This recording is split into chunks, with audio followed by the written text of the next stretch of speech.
So hello guys, good day, welcome to my channel. Ngayon po ay pag-usapan natin kung pwede ba tayong maging milyonaryo sa favorite crypto natin. So tara na po, pag-usapan natin yan. So first, punta tayo sa trading platform natin, no? Tatlo kasi yung trading platform ko, no? Binance, KuCoin at saka Git.io. So, bali ang ano natin ngayon na crypto is yung Dogecoin Mars. Kay Elon Musk ba ito, no? Titingnan natin kung pwede ba tayong maging milyonaryo dito sa favorite crypto natin.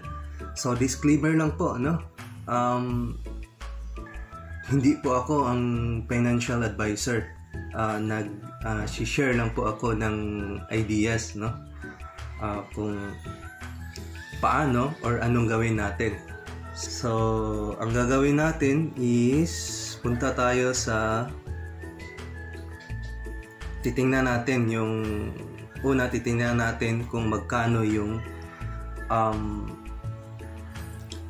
halaga or tinatawag nating value sa ating crypto, no? Ang value sa Dogecoin Mars ngayon is pumapalo po siya sa 0.00001482. So, 6 na zeros po yon, no?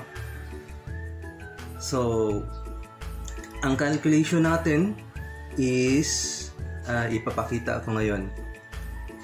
So,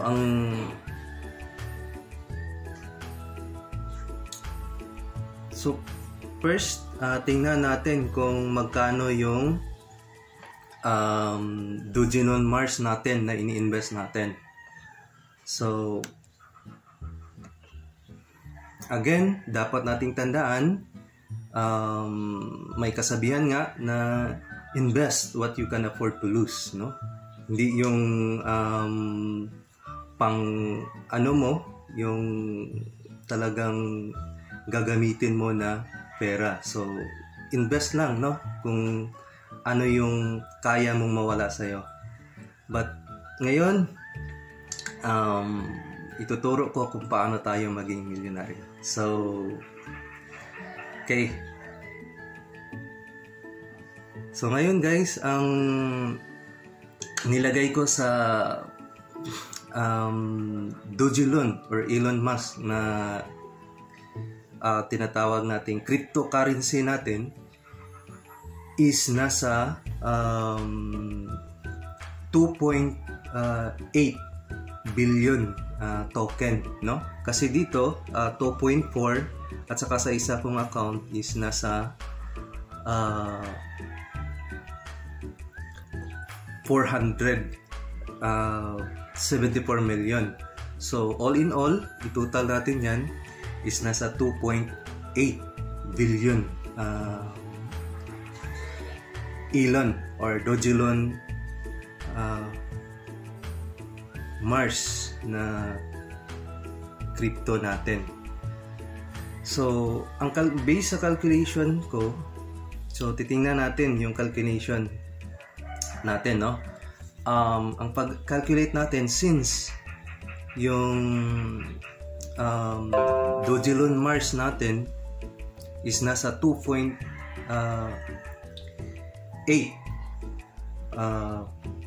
plus, no? Billion token.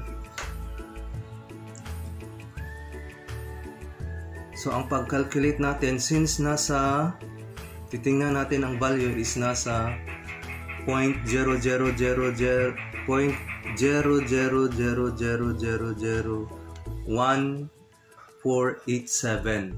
So ito yung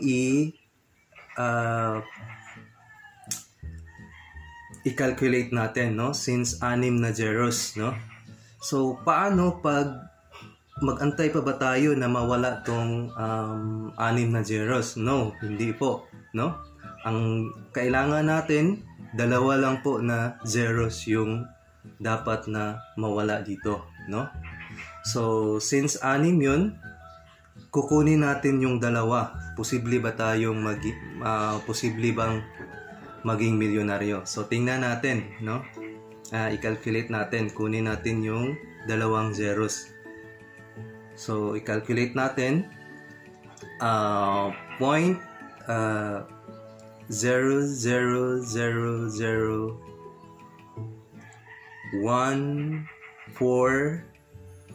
ano ba yun? 1487. So, 1487. I-times natin yan sa, let's say, kung ano ang value natin, no, sa ating Doji Loan Mars. So halimbawa 2.8, no, i-round up na lang natin, let's say 2.8 kasi 2.8 plus yun, para hindi tayo mahirapan.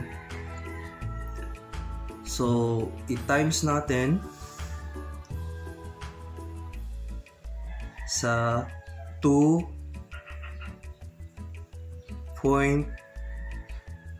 2.8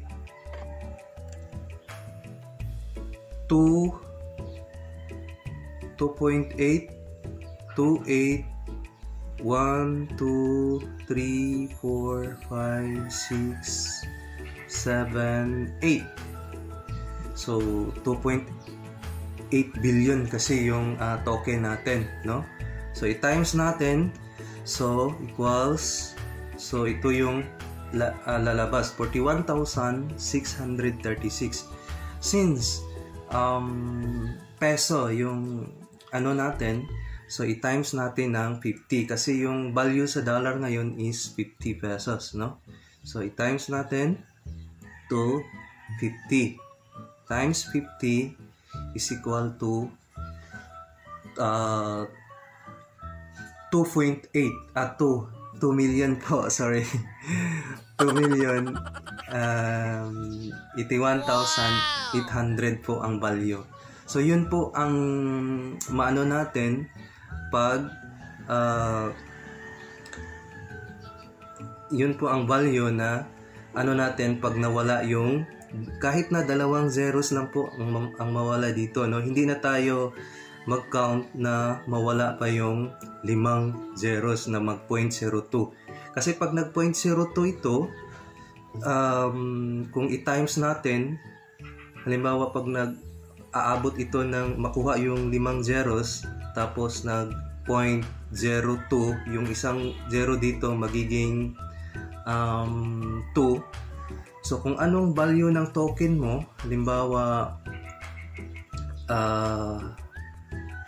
yung token natin is nasa 2.8 kasi may 400,000 tayo dito sa isang trading platform. So 2.8 all in all. So kung anong value ng token mo, yan din po ang pera mo pag nagiging 0.02, no? Kung i-calculate nyo yan, so yan po ang ano nyo. Pero hindi na tayo dun aabot, no? Kahit na mawala yung 2 zero lang po, yun na yun yung calculation natin, no? Ito na po yung aabutin sa pera natin, no?